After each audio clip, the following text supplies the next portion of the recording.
खूबसूरत वादियां, बहते झरने और कल कल करती नदियां किसी जन्नत से कम नहीं। नमस्कार, स्वागत है आप सभी का न्यूज इंडिया में और आपके साथ मैं हूं आयुषी नेगी। आज विश्व पर्यावरण दिवस है और दुनिया भर में आज ही के दिन पर्यावरण के संरक्षण के लिए तमाम कदम उठाए जाते हैं। कहते हैं कि पर्यावरण के बिना मानव का अस्तित्व असंभव है, लेकिन जिस तरीके से पर्यावरण का विनाश हो रहा है उसके पीछे भी मानव ही जिम्मेदार है।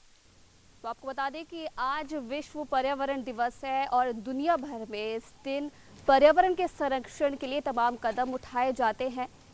और इसी के साथ तमाम यहाँ पर नियम कानून भी बनाए जाते हैं जिससे हमारे आसपास के पर्यावरण को संरक्षण मिल सके।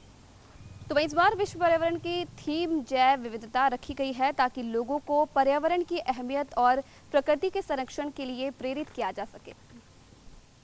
तो इसी विषय पर ज्यादा बातचीत के लिए देहरादून से ब्यूरो हेड भूपेंद्र गुप्ता यहाँ पर हमारे साथ जुड़े हुए हैं और जयपुर से रमेश पुरोहित जी। रमेश जी, पहले आपके पास आना चाहूंगी। हर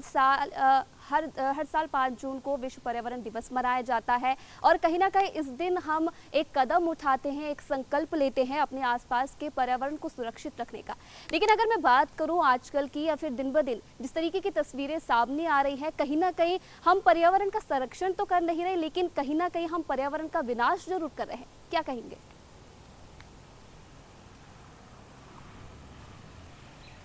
हम सायादार पेड़ जमाने के काम आए, सूख गए तो जलाने के काम आए, ठोकर न लगाना समझकर कच्चा मकान,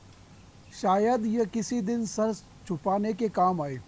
इस बात को हम सदियों से मानते हैं, स्वीकारते आए हैं और पर्यावरण अगर संरक्षण की अगर बात करते हैं तो हजारों सालों का जो इतिहास हमारे साथ जुड़ करके आया है, धर्म और जो है आध्यात्म की दृष्टि से पर्यावरण हमारी ज़िंदगी का आधार रहा है। चाहे व्रत, उत्सव, तीज, त्योहार हो, कहीं न कहीं देखा जाए तो पूरा जो आसपास का पर्यावरण का मतलब होता है कि हमारे आसपास का वातावरण शुद्ध रहना। जब वह शुद्ध होता है तो मानव खुद भी है जो उससे ठीक रहता है। लेकिन दुर्भाग्य इस बात का है कि विकास की जो एक अवधारणा आज के संदर्भ में 21वीं सदी में जिस तरह से बढ़ती जा रही है और अति दोहन की जो प्रक्रिया हमारे जो है क्या कहना चाहिए, खून में बस गई है, सोच विचार में बस गई है, आचार विचार में बस गई है, काम करने के तौर तरीकों में बस गई है। विकास की जो तेज़ रफ्तार होनी चाहिए उसको आधार बनाते हुए जिस तरह से पर्यावरण प्राकृतिक संसाधनों का अति दोहन किया गया, उसी का ही ये परिणाम है कि कोरोना जैसी महामारी का भी अगर इसका विश्लेषण किया जाएगा तो इसके मूल जड़ में वही बात घूम फिर के आएगी कि हम लोग जो है कि प्राकृतिक जो जीवनचर्या थी, पर्यावरण से जुड़ा हुआ हमारा जो जीवन था, उससे हम बहुत दूर चले गए। हमारे सोचने, विचारने और काम करने के तौर तरीके बदल गए। इसके कारण से ये महामारियाँ आती है, प्राकृतिक प्रकोप होता है। अब जब हम बात करते हैं देवताओं की, तो पर्यावरण को हमने जो है देवताओं के रूप में भी माना है। पंच महाभूत की बात करते हो, आकाश, जल और जो है आपके क्या नाम, अग्नि है, वायु है, आकाश है, ये देवता है के रूप में हम स्वीकारता है और उनकी पूजा अर्चना करते हैं। इसका मतलब क्या कि इसका मतलब देवता वह जो देने वाला हो, जो देता है वह देवता है। तो हमने प्राकृतिक जो पंच महाभूत है इनको देवताओं के रूप में इसीलिए स्वीकार किया कि ये हमारे जीवन की रक्षा करते हैं। जब इनका अति दोहन होने लगता है, जल, जंगल और जमीन प्रदूषित होने लगता है, तब जाकर के इस तरह की जो दिक्कतें सामने आती है। और आप कानून और व्यवस्था की और सारी अगर बात करें तो हमारे पास में सब कुछ उपलब्ध है कि प्राकृतिक जो है प्रदूषण के खिलाफ अगर कोई काम करता है तो हमारे कानून है, नियम है, नीति है, सब कुछ बना हुआ है, लेकिन उसकी अनदेखी होती है। और अनदेखी के कारण से ही ये सारी जो समस्याएं का जो मूल जड़ है वह यही है कि अति दोहन को नियंत्रित करने की जो प्रक्रिया है या नियंत्रित विकास की जो एक प्रक्रिया है वह कहीं गुम हो गई, हमारे आचार विचार में गुम हो गई, हमारे सोच में गुम हो गई, हमारे काम करने के तौर तरीकों में कहीं वो दिखाई नहीं देती है। इसी वजह से आज जो मानव जाति है वह जो है बहुत परेशानी में है, मुश्किल में पड़ी है कि किसी तरह से अब कोरोना काल का जो शुरुआत का जो फेज था, जिसमें आपने खुद ने देखा, पूरी दुनिया ने इस बात को स्वीकार किया कि जो प्रकृति है वह शुद्ध हो गई इस काल के दौरान, क्योंकि उद्योग धंधे बंद थे, सड़कों पे आवाजाही साधन नहीं हुए और सब लोगों ने अपने संयमित जीवन से जो है पालन किया। तो जो प्रदूषण की जो समस्या है, चाहे वह वायु प्रदूषण की बात करो या अन्य जल प्रदूषण की बात करो, कहीं पे भी करो, सब ने इस बात को स्वीकार किया कि अब प्रकृति ठीक हो गई, अब प्रकृति। लेकिन ज्यों ज्यों ये लॉकडाउन के बाद के जो आगे की स्थितियां चलती जा रही है, फिर वही जो है समस्याएं जी बिल्कुल जिस तरीके से आप यहाँ पर जिक्र कर रहे हैं कि कहीं ना कहीं कोरोना के चलते जो लॉकडाउन पूरे दुनिया भर की अगर मैं बात करूँ या देश भर में जो लगाया गया है, कहीं ना कहीं एक नई तस्वीर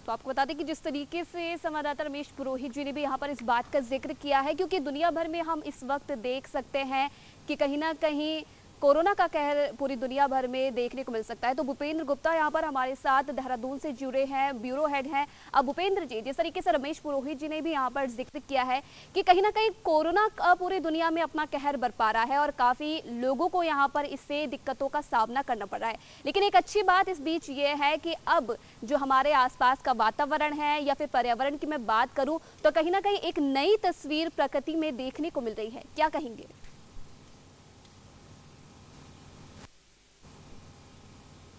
जी देखिए, बिल्कुल आपने सही कहा कि जो हमारा इससे पहले कोरोना काल से पहले का जो वातावरण था, वायुमंडल जो था, किस प्रकार की जहरीली गैसों से दूषित हो गया था, किस तरीके से जो है, चाहे वो हम पहाड़ की बात करें, हिमालयन राज्यों की बात करें, हिमालयन राज्यों में जो लोग प्रवास करते थे उन तक में जो है ऐसी स्थिति हो गई थी कि जो बाकी जो अन्य महानगर है या राज्य है उनके से ज़्यादा जो है जहरीली और प्रदूषित वायु की यहाँ पे बात सामने आ रही थी, जिसको लेकर के लगातार जो है तमाम सरकारें, तमाम प्रदेश के लोग जो हैं चिंतित नज़र आ रहे थे। और अगर हम तमाम जो सर्वे हुए हैं, जो इस पर रिसर्च हुई है, रिसर्चों के आधार पे हमने देखा कि जो लगातार जो सबसे ज़्यादा जो पेड़ कटान हो रहा है, भूमि कटान हो रहा है और जो वातावरण का एक जो माहौल बिगड़ा है, वो कहीं ना कहीं वो उसके लिए पीछे जो है मानव सभ्यता जिम्मेदार है। और इस मानव सभ्यता ने जो अपने आप को निरंतर विकास की ओर आगे ले जाने का संकल्प लिया है, उसी की दिशा के चलते जो है पूरा का पूरा जो है वायुमंडल में, तमाम पर्यावरण में तमाम प्रकार की जो है दिक्कतों का सामना करना पड़ा। तो इसी के मद्देनज़र जो ये इस बार की जो थीम रखी गई है जैव और विविधता को लेकर के, जैव विविधता को लेकर के, तो दो शब्दों से मिल करके ये बना है जैव विविधता। तो इसमें जो 6 बड़े संकल्प लिए गए हैं कि जिस तरीके से ये है कि हमारे पास कोरोना से पहले जिस तरीके का माहौल था, हमारे जो पूरे देश की बात करें या हम पूरे वायुमंडल की बात करें, पर्यावरण को लेकर के जिस तरीके की चिंता जताई जा रही थी, तो एक प्रकृति ने हमें मौका दिया। और आपने बिल्कुल सही कहा कि अगर हमारे सामने एक नई तस्वीर आई है तो इस तस्वीर को और हम कैसे सुंदर और कैसे बेहतर बना सकते हैं, तो इस दिशा में काम होने की ज़रूरत है। और ऐसा नहीं है कि आप समझ लीजिए कि जिस तरीके से लॉकडाउन धीरे धीरे ख़त्म होने की कगार पे आ रहा है, जैसे जैसे जो है आवागमन बढ़ रहा है, जिस तरीके से कल कारखाने शुरू हो गए हैं, वाहनों का आवाजाही बढ़ गई है, तो आने वाले कुछ समय में फिर ये पर्यावरण जो है कहीं ना कहीं प्रदूषित होगा। और जो आज देखिए, सबसे पहले जिस तरीके से कह रहे थे कि ओजोन लेयर लगातार हमारी जो है कमज़ोर होती जा रही है और जिसके चलते जो है ग्लेशियर पिघल रहे हैं, वायुमंडलीय परिवर्तन आ रहा है, रासायनिक क्रियाओं की जो है तमाम हो रही हैं, तो हमें ये आज के डेट में बहुत ज़रूरत है कि हम किसी भी तरीके से, किसी भी कीमत पर हम इसको जो है समझें और समझने के साथ ही साथ जिस तरीके से अगर मैं यहाँ पर उत्तराखंड की बात करूँ तो उत्तराखंड में लगातार इस तरीके की घटनाएं यहाँ पर सामने आ रही है, जहाँ पर भारी मात्रा में जंगलों को नुकसान पहुंचाया जाता है। अब आजकल वो सीजन फिलहाल चलना स्टार्ट हो गया है, क्योंकि फायर सीजन इसे नाम दिया जाता है, जहाँ पर जंगलों में आग लगाई जाती है और तमाम तस्वीरें हम हर साल देखते हैं जहाँ पर भारी नुकसान जंगलों को पहुंचाया जाता है। तो कहीं ना कहीं आपको नहीं लगता है कि इससे भी पर्यावरण को नुकसान पहुंचता है और आने वाले समय में ये काफी खतरा भी ला सकता है, इसलिए जल्द से जल्द यहाँ पर कुछ इसके लिए करना चाहिए?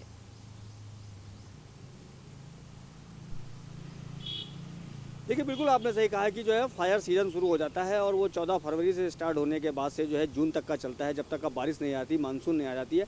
लेकिन देखिए सबसे खास और अहम बात यहाँ पे ये है कि जो हमारे जो नदी, तालाब, जंगल हैं, पर जो है चीज़ें हैं, इनको हम किस तरीके से सुरक्षित रख सकें। देखिए फायर सीजन में जो है अभी अगर पिछले 3 सालों के पहले की हम बात करें तो यहाँ पे इस तरीके से जंगलों में आग धधकी थी, क्योंकि आपने उत्तराखंड की बात करी तो उत्तराखंड में 65% से अधिक जो है भूभाग जो है जंगल से है, वनों से आच्छादित है। यहाँ पे अरबों खरबों रुपए की वन संपदा है और उसमें जो नुकसान होता है जब आग लगती है तो आग की वजह से केवल जो है लोगों को दिक्कत नहीं होती है, इसके अलावा जंगली जानवरों को दिक्कत होती है। तमाम जो है वो वनस्पतियाँ नष्ट हो जाती है, जिनकी अगर हम अंतर्राष्ट्रीय मार्केट में कीमत आंकें तो करोड़ों अरबों रुपए की होती है। तो ऐसी वनस्पतियों का नुकसान और ऐसी चीज़ों का जो है भरपाई जो है हमें करने में कई लंबा समय लग जाता है और जिसको हर बार हर साल ये खामियाजा जो है उत्तराखंड को झेलना पड़ता है। और इसके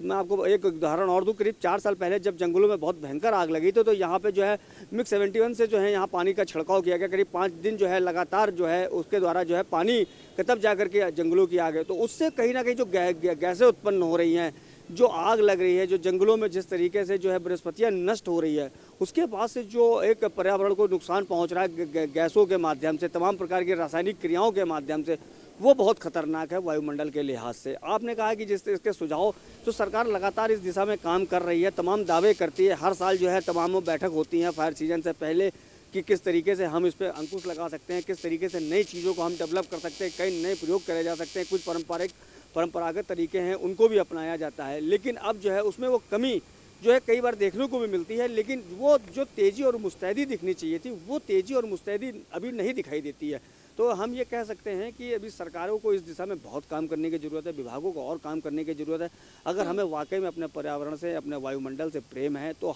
हर व्यक्ति की ये जिम्मेदारी है, केवल सरकार और राज्यों की जिम्मेदारी नहीं है, हर व्यक्ति की ये जिम्मेदारी है कि वो कम से कम ऐसे टाइम पर अपना एक पेड़ लगाए, अपने आसपास के वातावरण को स्वच्छ रखे, हो सके तो जो है कूड़े का सही तरीके से निस्तारण कर सके, जो है जलों का जितना अधिक से अधिक जो है संरक्षण कर सकता है उसको करे। तब जा कर के जो है हमारी तमाम चीज़ों को अगर हर व्यक्ति अपनी जिम्मेदारी को समझेगा, हर व्यक्ति के अंदर ये मन में भाव होगा कि नहीं हमारा पर्यावरण को नुकसान पहुंच रहा है, हमारी इस एक्टिविटीज़ से, हमारे इन क्रियाकलापों से नुकसान हो रहा है, तो इस दिशा में बहुत तेजी से परिवर्तन होता दिखाई देगा हम लोगों को। बिल्कुल, यहाँ पर शेखर आनंद त्रिवेदी भी हमारे साथ जुड़े हुए हैं लखनऊ से सीधे लाइव। शेखर जी, जिस तरीके से अगर पर्यावरण की हम पर बात कर रहे हैं, अगर पर्यावरण की दृष्टि से देखें तो भारत पर एक गहरा संकट इस वक्त मंडरा रहा है, क्योंकि अगर दुनिया की मैं बात करूं तो दुनिया के 5 सबसे प्रदूषित शहरों में भारत के 7 शहर शामिल हैं। तो कहीं ना कहीं इससे भी अंदाजा लगाया जा सकता है कि किस तरीके से जो ये प्रदूषण हमारे पूरे देश भर में फैल रहा है, कहीं ना कहीं पर्यावरण को किस तरीके से नुकसान पहुंचा सकता है। देखिए आयुषी, लुधियाना से हिमालय दिख गया और सहारनपुर से हिमालय की पहाड़ियां दिख गई। 200-300 किलोमीटर दूरी के फासले पर हैं ये दोनों जगह। मतलब लुधियाना से चंडीगढ़ से लुधियाना से 200-300 किलोमीटर दूर है। आपको माफी चाहूंगी, बीच में रोक रही हूँ। यहाँ पर हमारे साथ राजस्थान के पर्यावरण मंत्री सुखराम बिश्नोई जी जुड़ चुके हैं। सुखराम जी, बहुत बहुत स्वागत है आपका न्यूज इंडिया में। मैम आयुषी, धन्यवाद आपको। जी सुखराम जी, आज पूरे विश्व भर में विश्व पर्यावरण दिवस मनाया जा रहा है और बड़ी ही धूमधाम से हर साल इसे मनाया जाता है, कहीं ना कहीं पर्यावरण के संरक्षण के लिए। लेकिन जिस तरीके से आजकल पर्यावरण को यहाँ पर दूषित करने का काम किया जा रहा है, तो कहीं ना कहीं आपको लगता है कि इसके संरक्षण के लिए यहाँ पर जरूर कुछ ना कुछ जरूरी कदम उठाने चाहिए? मैम, मेरा आपसे निवेदन है कि राजस्थान सरकार बनने के बाद में हमने पानी सुरक्षित कैसे रहे, हवा सुरक्षित कैसे रहे, तमाम प्रयास किए हैं। हमने हवाओं के लिए सेंटर लगाए हैं ताकि उसकी मॉनिटरिंग हो सके, और जो उद्योग है उनके CSPT लगाई है, नगर पालिका STP लगाई है, ताकि पानी ट्रीट होकर के और खेतों में काम ले। कुल मिलाकर के आने वाले समय में हमारा प्रयास रहेगा कि हमारा जल, हमारा पानी और हमारा भूमि जो है उसमें यूरिया कम डाले, जैविक तरीके से खेती हो। ये प्रयास हम आने वाले दिनों में करेंगे। शेखर आनंद त्रिवेदी लगातार हमारे साथ यहाँ पर बने हुए हैं। शेखर, जिस तरीके से मैं कोरोना काल में बात कर रही थी, कोरोना काल में भले ही लाखों लोगों को अपनी चपेट में ले लिया और कहीं ना कहीं लाखों लोगों को इससे नुकसान भी हुआ है, लेकिन अगर दूसरी तरफ मैं दूसरी तस्वीर की बात करूं तो प्रकृति की एक नई तस्वीर इन दिनों देखने को मिल रही है। जो दूषित नदियां हमें दिखाई देती थी पहले, वो कहीं ना कहीं अब साफ हो चुकी है। जो हरियाली हम भूल चुके थे कुदरत में, वो हरियाली वापस से दिखने लगी है। क्या कहेंगे कि कोरोना काल में कुदरत के पास अपनी स्वच्छता का, अपने इलाज का हर उपाय मौजूद है।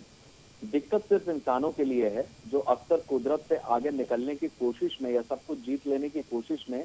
सबसे ज्यादा नुकसान उसी चीज को पहुंचाता है। दरअसल जिसके ऊपर वो जिंदा है वो है कुदरत। तो इसमें कोई दो राय नहीं है कि पिछले 2-2.5 महीने शेखर, मैं भी चाहूंगी आपको बीच में रोक रही एक बार फिर से। सुखराम बिश्नोई जी हमारे साथ जुड़ चुके हैं। सुखराम जी, जिस तरीके से पहले भी मैं ये सवाल पूछ चुकी हूँ कि जिस तरीके से पर्यावरण को नुकसान यहाँ पर पहुंचाया जा रहा है, और आपने भी बताया कि लगातार राजस्थान सरकार की तरफ से ये कदम उठाए जा रहे हैं पर्यावरण के संरक्षण को लेकर, क्या कुछ यहाँ पर आप संदेश लोगों को देना चाहेंगे कि पर्यावरण को लेकर किस तरीके से जो लोग हैं अपने अंदर अवेयरनेस ला सके? मेरा आपसे निवेदन है कि प्रत्येक आदमी अवेयरनेस रखेगा तभी जाकर के आने वाली जो पीढ़ी हमारी है उनके लिए पानी और हवा और जमीन सुरक्षित रख पाएगी। वरना आने वाली पीढ़ी कोसेगी कि हमारे क्या पुरखे थे जो हमारे लिए ने तो पानी स्वच्छ रखा, न हवा स्वच्छ रखी, न जमीन स्वच्छ रखी। तो यहाँ पर हमारे साथ एक और मेहमान यहाँ पर जुड़ चुके हैं, विष्णु लांबा जी, जो खुद ट्री मैन है और लगातार पर्यावरण के संरक्षण के लिए काम करते हैं। बहुत बहुत स्वागत है विष्णु जी आपका न्यूज़ इंडिया में। जी बहुत बहुत धन्यवाद। विष्णु जी, आज पूरी दुनिया विश्व पर्यावरण दिवस मनाई जा रही है और माना ये जाता है कि एक देश को खुशहाल रखने के लिए वहाँ के पर्यावरण, वहाँ के जंगलों का एक अहम योगदान होता है। लेकिन दिन ब दिन जिस तरीके की तस्वीरें हम देख रहे हैं, जंगलों में आगजनी की घटनाएं सामने आती है, पर्यावरण को नुकसान पहुँचाया जाता है, क्या आपको लगता है कि आगे जाकर अब हमें यहाँ पर सीरियस होना चाहिए और इन सब चीज़ों के लिए एक अहम कदम उठाने यहाँ पर अब ज़रूरी हो गए हैं? मुझे नहीं पता आपके अभी समय पैनल में कौन बैठा हुआ है। उन सबको मैं प्रणाम करता हूं और आपके चैनल के माध्यम से पर्यावरण जगत में अपनी श्रद्धा रखने वाले तमाम लोगों को विश्व पर्यावरण दिवस की शुभकामनाएं देता हूं। जी। निवेदन है कि ये जो तस्वीर की बात आपने की है, ये जो तस्वीर जो हमने देखी है, इस तस्वीर की कल्पना हमने कभी की नहीं थी, सपने में भी नहीं की थी। इस तस्वीर ने स्पष्ट कर दिया है कि अगर अब भी नहीं जागे तो आप कब जागेंगे। आप प्रकृति के विजेता बनने का दुस्साहस मत कीजिए, आप उसके सहचर या सहभागी बनने का प्रयत्न कीजिए। आप प्रकृति को जीत नहीं सकते, वो अपने सिद्धांत नहीं बदल सकती। और इस बार प्रकृति ने खुद को बैलेंस किया है, अपने आप को संतुलित किया है और दुनिया को बता दिया है कि आप उसे जीतने की कोशिश ना करें, उसके साथ चलने की कोशिश करें। आज माफ कीजिएगा, अभी सोशल मीडिया पर इस बार तो खैर लॉकडाउन के कारण चीजें चल रही है और हमेशा की तरह एक ये जो तथाकथित जो जिम्मेदार हैं वो अपनी जिम्मेदारी का निर्वहन ज्यादा करेंगे तो ठीक रहेगा। केवल कंप्यूटर की पोस्ट बना करके सोशल मीडिया पर world environment day, happy world environment day सब लिखना था, ये से पर्यावरण दिवस, पृथ्वी दिवस, इन सबसे पार नहीं पड़ने वाली है। जमीनी धरातल पर स्तर पर आकर के काम करने की आवश्यकता है। हर व्यक्ति को अपनी जिम्मेदारी समझने की आवश्यकता है। आज वैश्विक मंच पे जो सामान्य जनमानस है, आम लोग हैं, उनकी ताकत के दम पर ही हमने इतना बड़ा अचीवमेंट किया कि पूरे दुनिया में सबसे अधिक ग्रीन प्रतिशत डेवलप करने वाले, ग्रीन लेड डेवलप करने वाला देश भारत बना और उसके दम पर माननीय प्रधानमंत्री आदरणीय नरेंद्र मोदी जी को पुरस्कार भी मिला। तो कहीं न कहीं भारत की साख पूरी दुनिया में जो है वो बहुत अच्छी है और जितनी भारत की विश्व की श्रेष्ठ सेवा करने के योग्य मानता है, उस तरह की दुनिया की अपेक्षाओं पर हम खड़े उतरेंगे तो दुनिया की भी ज्यादा अच्छी सेवा कर सकेंगे। आपने देखा होगा लॉकडाउन के कारण जिन पशु पक्षियों के घरों में हमने कब्जा कर दिया और ये कहा कि आज टाइगर झालाना में आ गया, आज वहां आ गया, टाइगर नहीं आया। हकीकत ये थी कि हम टाइगर के घर में घुस गए। तो बस यही है कि हर व्यक्ति अपनी जिम्मेदारी का निर्वहन करे, ये हमारी संवैधानिक दायित्व भी है और हमारा व्यक्तिगत कर्तव्य भी है। जी जी, बहुत बहुत धन्यवाद विष्णु लांबा जी तमाम बातचीत करने के लिए न्यूज इंडिया से। खूबसूरत वादियां, बहते झरने और कल कल करती नदियां किसी जन्नत से कम नहीं।